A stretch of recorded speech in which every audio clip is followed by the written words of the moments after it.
Hello and welcome back to the Dean's List. I'm your host, your Dean of Students, and your very best friend, Mr. Walters.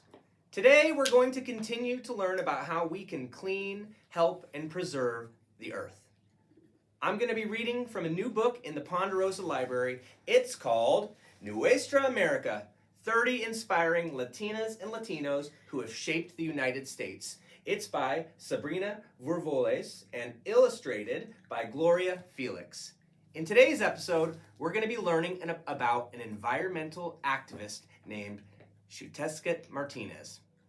When Xiuhtezcatl Martinez was 6 years old, he addressed a crowd of 300 people about climate change.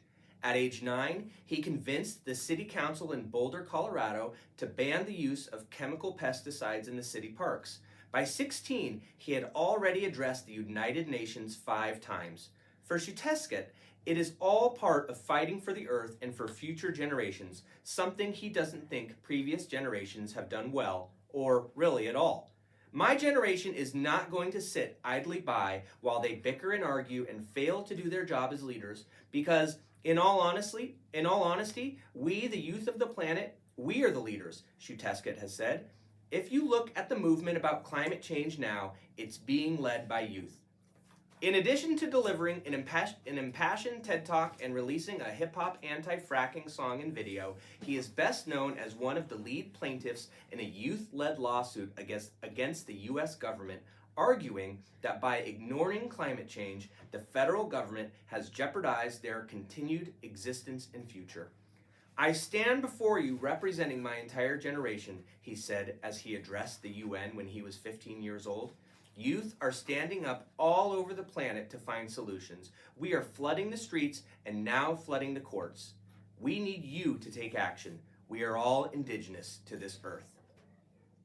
If you'd like to read about another young person who's made a difference in their community, you can head on down to the Ponderosa Library and check out this book. It's called The Boy Who Harnessed the Wind, and it's by William Kamkwamba and Bryan, and the pictures are by Elizabeth Zunon. It's about William Kamkwamba, who at 14 years old captured a renewable energy source and brought electricity and water to his village in Malawi, a country in Africa. Mrs. Collins emailed me and shared that on Earth Day, her students worked on an Earth Day flipbook and did a scientific investigation about water and pollutants. I was able to visit their class to hear about what they learned and give them a super special read aloud. What actions can you take to help the planet? I'd love to hear about it. Keep letting me know, and I'll keep visiting classes and keep doing super special read alouds. Thanks again for joining me today. It's so great to be learning alongside you. I've been your host, your Dean of Students, and your very best friend, and I'll see you next time on The Dean's List.